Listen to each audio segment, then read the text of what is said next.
Dad perfect events. My stepdaughter looked me straight in the eye at the company Christmas party and told her coworkers, "Timothy isn't my real father anyway. He just pays the bills." That was the moment 15 years of love and sacrifice died right there on the spot. What she didn't know was that I had installed security cameras in my home office just 2 weeks earlier. What I found on those recordings didn't just break my heart. It gave me everything I needed to destroy their entire scheme. My name is Timothy Peterson. I'm 58 years old, and I've been a senior engineering manager at Cascade Systems here in Portland for the last 12 years. I thought I had built a good life. I thought I had a family who respected me. I was wrong about everything. Let me back up a bit. I married Patricia 15 years ago, when her daughter Sandra was just 12. Sandra's biological father, Richard Hayes, had walked out on them when she was 8, leaving Patricia to struggle as a single mom working in real estate.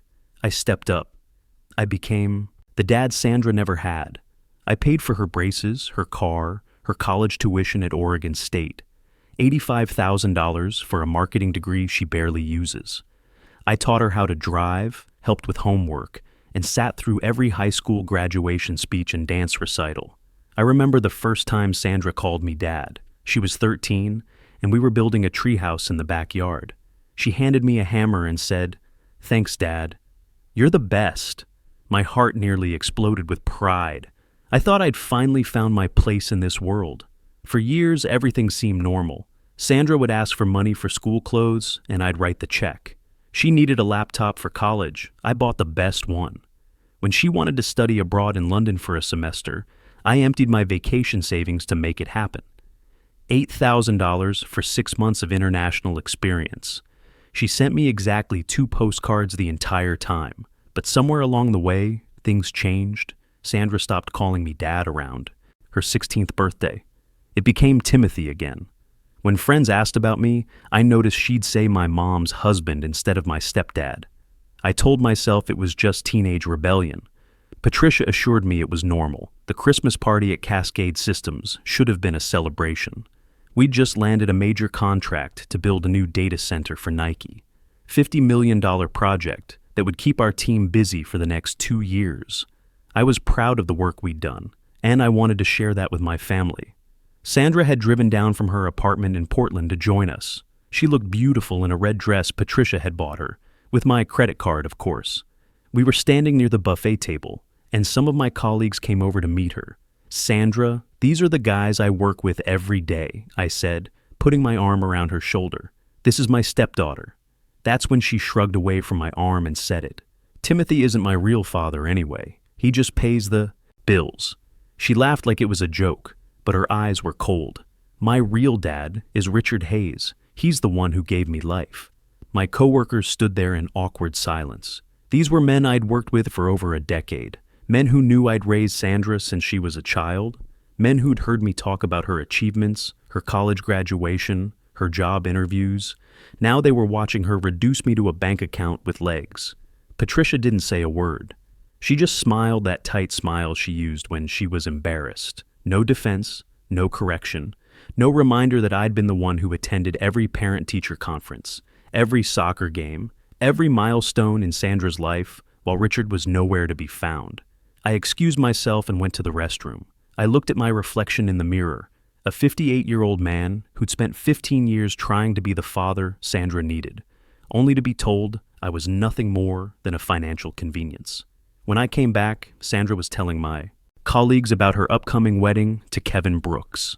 "My real father is going to walk me down the aisle," she was saying. "It's going to be such a special moment. Richard has been planning his speech for months." Richard. The man who'd abandoned Sandra and Patricia when the going got tough. The man who'd missed child support payments for years. The man who'd only reappeared in Sandra's life 6 months ago when he heard she was marrying into money. He was going to get the honor of walking her down the aisle while I got to write the checks. The wedding. I'd already written checks totaling $35,000 in deposits. The venue, the caterer, the photographer, the flowers. Sandra had expensive tastes, and Kevin's family had expectations. His parents owned a successful tech consulting firm, and they were used to a certain level of sophistication. Timothy's been so generous with the wedding expenses, Patricia had told them at dinner last month. He understands how important this day is for Sandra, generous. That was the word they used when they wanted something from me. When Sandra needed money for rent, Timothy was generous. When Patricia wanted a new car, Timothy was generous. When they planned a family vacation to Hawaii that I couldn't attend because of work, Timothy was generous enough to pay for it anyway. That night, driving home from the Christmas party, I made a decision. I was going to install security cameras in my home office. Not because I suspected anything specific. I just wanted to protect my expensive computer equipment and engineering files. At least, that's what I told myself. The truth was, something had shifted in my mind that evening. For the first time in 15 years, I started wondering what Patricia and Sandra really thought about me when I wasn't around. If Sandra could publicly humiliate me at my own company party, what was she saying about me in private? 2 weeks later, the cameras were installed. Professional-grade equipment, motion. Activated, with audio recording capabilities. I told Patricia they were for security after some break-ins in the neighborhood. She didn't seem to care one way or the other. I wish I'd never turned them on. I wish I'd remained ignorant of what was really happening in my own home. But ignorance, as they say, is only bliss until it kills you. And what I discovered on those recordings was designed to kill me, financially, legally, and emotionally. The first recording that changed everything happened on a Tuesday evening in January. I was working late at the office, reviewing structural plans for the Nike project, when I got an alert on my phone from the security system, motions detected in the home office. I pulled up the live feed expecting to see Patricia looking for something, maybe tax documents or insurance papers. Instead, I watched her sit down at my computer and start going through my files. Not just any files, my retirement account statements, my stock option documentation, my will. She was taking pictures with her phone, picture after picture of financial documents that she had no business accessing. When she was done, she carefully put everything back exactly where she'd found it. She'd done this before. This was practiced, methodical. But that wasn't the worst part. The worst part came 20 minutes later when Sandra arrived. "Did you get what we need?" Sandra asked, settling into the chair across from my desk. Patricia nodded. "His 401k balance is $520,000. The stock options are worth about $200,000, plus the house equity and his pension." "Good," Sandra said. "Kevin's startup needs investors badly. If we can get access to Timothy's accounts after the wedding, we can fund the entire Series A round." I sat in my car in the office parking lot, staring at my phone screen in disbelief. My wife and stepdaughter were planning to steal my retirement savings to fund her fiancé's business venture. "The timing has to be perfect," Patricia continued. "We need to get Timothy declared unfit for work before his next performance review. Dr. Stevens already agreed to the diagnosis if we can show a pattern of confusion and memory issues." Sandra laughed. "You mean the fake medical records you had him prepare? Mom, that's genius. Once Timothy's on disability, you get power of attorney over everything. Dr. Stevens, our family physician for the last 8 years, the man who'd treated Sandra's broken arm when she was 16, the man who'd given me clean bills of health at every annual physical. He was in on this." "Kevin thinks we should move faster," Sandra said. "His company is bleeding money. If we wait too long, there won't be anything left to invest in." "Don't worry," Patricia replied. "I've been putting small amounts of his sleep medication in his coffee for the last 2 weeks, just enough to make him groggy during important meetings. His boss already commented on it." I nearly dropped my phone. Patricia had been drugging me. That explained the fatigue I'd been feeling lately, the difficulty concentrating during project reviews. I'd attributed it to stress from the Nike deadline, but it was poison. My own wife was slowly poisoning me to build a case for mental incompetence. "What about his sons?" Sandra asked. "Michael and Jeffrey aren't going to just stand by if something happens to Timothy." Patricia's voice turned cold. "That's why we need to change the life insurance beneficiaries before we make our move. If something unfortunate happens to Timothy after the wedding, we want to make sure everything goes to you, not his boys from his first marriage. Something unfortunate. They weren't just planning to steal my money. They were planning scenarios where I might die conveniently." Over the next few weeks, I collected more recordings, conversations about how to make me look confused in public, discussions about which nursing homes would be cheapest once they had me declared incompetent, plans for selling my house and splitting the proceeds. The most damaging recording came 3 weeks later. Sandra was on the phone with Richard, her biological father, while Patricia listened on speaker. "Daddy, I'm so excited you're going to walk me down the aisle," Sandra was saying. "Timothy thinks he's important because he paid for everything. But you're my real father. You're the one who matters." Richard's voice was scratchy through the phone speaker. "I'm proud of you, sweetheart. You're handling this situation perfectly. Once you get access to his money, you can finally live the life you deserve." "I can't wait," Sandra replied. "Kevin's parents are going to be so impressed when they see how much we can invest in the company. Timothy's money is going to buy me the respect I've always wanted. Timothy's money, not our family's money, not money I'd earned to secure our future together. Timothy's money, spoken like it was already hers. Just make sure you get him to sign the papers before the wedding," Richard continued. "Power of attorney, life insurance changes, all of it. Once you're married, you won't have to pretend to care about him anymore." Sandra laughed. "Trust me, the day after my wedding, Timothy Peterson becomes irrelevant. I'll have Kevin, I'll have the money, and I'll have my real father back in my life. What more could I need? What more could she need? How about 15 years of memories? How about the man who taught her to drive, who stayed up all night when she had pneumonia at 14, who worked overtime for months to pay for her study abroad trip? How about some basic human decency?" I sat in my office that night, staring at weeks of recorded evidence. My wife was poisoning me. My stepdaughter was planning to steal my life savings. My family doctor was preparing to falsify medical records. And her biological father, the man who'd abandoned her for years, was being welcomed back as the hero of her wedding day. I wasn't just losing my family, I was losing my mind trying to understand how 15 years of love could be erased by greed so casually. But I'm an engineer. Engineers don't just identify problems, we solve them. And this problem required a very systematic, very thorough solution. The next morning, I called Robert Mitchell, the attorney who'd handled my divorce from my first wife 20 years ago. "Robert," I said, "I need to see you immediately, and I need you to bring Charles Wilson with you." Charles Wilson was a private investigator Robert had used in some corporate cases. If I was going to take these people down, I needed to do it the right way. I needed evidence that would hold up in court. That afternoon, I sat in Robert's office and played him the recordings, all of them. Hours of conversations about their plan to have me declared incompetent, steal my retirement savings, and potentially arrange for my convenient death. "Timothy," Robert said, his face grim, "this isn't just family drama. This is criminal conspiracy. They're planning to commit insurance fraud, forge medical documents, and steal your retirement savings. The drugging alone is attempted poisoning." Charles leaned forward. "We need more evidence. The recordings are good, but we need documentation. Banking records, communication with Dr. Stevens, proof of the forged medical documents, financial transactions."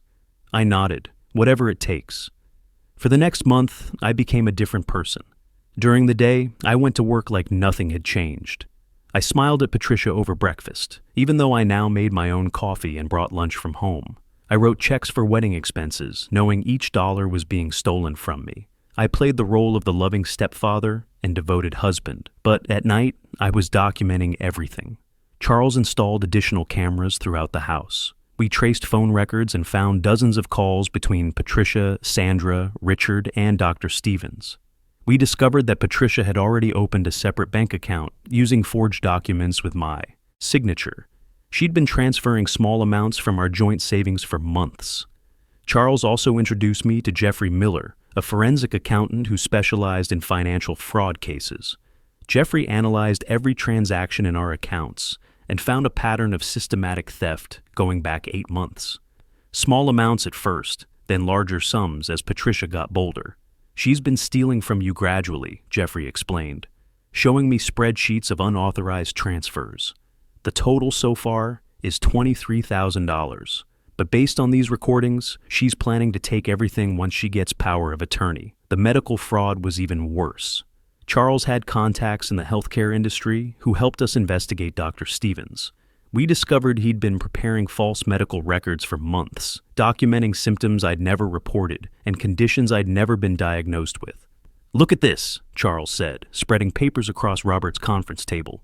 "Dr. Stevens has been creating a paper trail showing progressive mental decline, memory loss, confusion, inability to make sound financial decisions. all completely fabricated. Robert studied the documents. This is enough to have his medical license revoked and send him to prison. The question is, do we move now or wait for them to make their final play? I thought about it for a moment. The wedding was still 2 months away. If we moved too soon, they might destroy evidence or flee. If we waited too long, they might succeed in having me declared incompetent. We wait, I said, but we prepare everything. I want criminal charges filed, civil lawsuits ready, and protective orders in place. When we strike, I want it to be devastating. Over the next 6 weeks, we built an airtight case. Charles documented every meeting between the conspirators. Jeffrey traced every stolen dollar and prepared detailed financial reports. Robert drafted criminal complaints, civil suits, and restraining orders. Meanwhile, he started protecting my assets. I moved my 401k to a protected rollover IRA that only I could access. I exercised my stock options and transferred the proceeds to a separate account. I created an irrevocable trust for my house and other assets, with my biological sons Michael and Jeffrey as beneficiaries. Patricia continued checking our joint accounts, not knowing that her access to my real money had been permanently severed. She was planning to steal from accounts that would soon be empty. The hardest part was watching Sandra prepare for her wedding. She was genuinely excited, trying on dresses, tasting cakes, planning the honeymoon. In quiet moments, I almost felt sorry for her. She had no idea that her greed was about to destroy her entire life. But then I'd remember her voice on the recordings. Timothy's money is going to buy me the respect I've always wanted. The day after my wedding, Timothy Peterson becomes irrelevant. 2 weeks before the wedding, Patricia made her final mistake. She convinced me to meet with Dr. Stevens for what she called a routine physical. The appointment was clearly designed to create more false documentation of my mental decline. I went to the appointment wearing a wire provided by Charles. Dr. Stevens performed fake memory tests, asked leading questions about confusion and disorientation, and documented symptoms I clearly didn't have. After the appointment, he called Patricia while I was still in the parking lot. Charles was listening from a surveillance van across the street. "The documentation is complete," Dr. Stevens said. "I have enough medical evidence to support the incompetency petition. You can file with the court any time after the wedding." Patricia's response was chilling. Perfect. Sandra's honeymoon is in 2 weeks. By the time they get back, Timothy will be in a memory care facility, and we'll have control of everything. That night, I made the final preparations. The wedding was scheduled for June 15th. My execution was scheduled for June 16th, but I had other plans entirely. On June 10th, 5 days before the wedding, Robert and I filed a comprehensive lawsuit against Patricia, Sandra, Kevin, Richard, and Dr. Stevens. Conspiracy to commit fraud, forgery, identity theft, elder abuse, attempted poisoning, the works. But we didn't serve the papers yet. We waited. On June 12th, I completed my final asset transfers. Every dollar they thought they could steal was now beyond their reach. The joint accounts they'd been monitoring would remain active until after the wedding, but they only contained enough money to cover household expenses. On June 14th, the day before the wedding, I made the phone calls that would destroy Sandra's fairy tale. I started with the caterer. "This is Timothy Peterson," I said. "I'm the one who signed the contracts and wrote the deposit checks for the Peterson-Brooks wedding tomorrow. I'm calling to cancel all services." "But, sir, the wedding is tomorrow. We've prepared food for 200 guests." "There is no wedding," I replied. "Send me a final invoice for services already provided. Do not show up tomorrow. If you do, you will not be paid the remaining balance." One by one, I dismantled the celebration. The photographer, the florist, the band, the venue coordinator. Each conversation was the same. I was the client. I had signed the contracts. I was canceling everything. The photographer tried to argue. "Sir, we have a contract. The bride will be devastated." The bride should have thought about that before she decided to commit fraud against the man paying for her wedding, I said. "You can try to collect the balance from her directly if you want. Good luck with that." By 5 p.m., Sandra's dream wedding existed only on paper. Every vendor had packed up and gone home. The flowers would never be delivered. The cake would never be cut. The band would never play the first dance she'd been planning for months. That evening, Patricia and Sandra came home, excited about the final details. Sandra tried on her wedding dress one last time, twirling in front of the mirror in our bedroom. She looked genuinely happy, and for a moment, I almost felt guilty about what was coming. But then I remembered the recordings. Timothy's money is going to buy me the respect I've always wanted. The day after my wedding, Timothy Peterson becomes irrelevant. I went to bed early that night. I had a big day ahead of me. At 6 a.m. on June 15th, Sandra's wedding day, there was a knock at our front door. Charles Wilson stood there with a sheriff's deputy and a stack of legal documents. Patricia Peterson and Sandra Peterson, the deputy announced. You're being served with criminal charges including conspiracy to commit fraud, forgery, elder abuse, and attempted poisoning. I watched from the kitchen as they read the papers. Sandra was still in her bathrobe, her hair in curlers, getting ready for a wedding that no longer existed. Patricia's coffee mug slipped from her hand and shattered on the hardwood floor. "Timothy," Patricia said, turning to me with tears in her eyes. "You can't be serious. We're family. This is Sandra's wedding day." I looked at my wife of 15 years. According to Sandra, I'm not family. I'm just Timothy, the guy who pays the bills. Well, the bills just stopped coming. "What are you talking about?" Sandra demanded, still clutching the legal papers. "The wedding is in 10 hours. The guests are already traveling here. Kevin's parents flew in from Boston." "You might want to call them," I said calmly. "Tell them to turn around. There's no wedding, no reception, and no vendors. I canceled everything yesterday." Sandra stared at me in disbelief. "You can't cancel my wedding. It's my day." "I can cancel any event I'm paying for," I replied. "And since you made it clear I'm not your real father, I decided not to act like one. Real fathers don't have to worry about their daughters stealing their retirement savings." That's when Kevin showed up, dressed in his wedding tuxedo. He took one look at the legal papers scattered across our coffee table, and his face went white. "What is this?" he asked, picking up one of the criminal complaints. "Your fiancée and her mother are being charged with conspiracy to defraud me of over $700,000 in retirement savings," I said. "They were also planning to have me declared mentally incompetent and possibly arrange for my convenient death." Kevin stared at Sandra, then at Patricia, then back at the legal documents. I watched the calculation happen in real time. Marrying into money was good for business. Marrying a criminal defendant in a federal fraud case was career suicide. "Sandra," Kevin said, his voice cold, "we need to talk." "Kevin, please," Sandra begged. "This is all a misunderstanding. Timothy is just upset about the seating arrangements." Kevin shook his head. "No, Sandra, this isn't about seating arrangements. This is about you trying to steal your stepfather's life savings to fund my startup. My family doesn't associate with criminals." He set his boutonniere on the coffee table and walked toward the door. "The wedding is off, permanently." Sandra collapsed onto the couch, sobbing. "You can't do this to me. Timothy, please. I'm sorry. I'll pay back every penny." "You're 15 years too late for apologies," I said, "and you'll be paying back every penny to the court, not to me." The next few months were a blur of legal proceedings. Patricia hired a criminal defense attorney with money she borrowed from her sister. Sandra moved in with Richard, the father who'd abandoned her, but suddenly seemed more appealing than a jail cell. Dr. Stevens lost his medical license immediately when the medical board saw the fabricated records. Patricia pled guilty to conspiracy charges and got 18 months probation plus full restitution. Sandra pled guilty to fraud and got community service. But the criminal record destroyed any chance of a decent marketing career. Kevin's startup collapsed when investors learned about his connection to the fraud case. Richard disappeared again when the legal bills started mounting, leaving Sandra to face the consequences alone. As for me, I took early retirement from Cascade Systems with my full pension intact.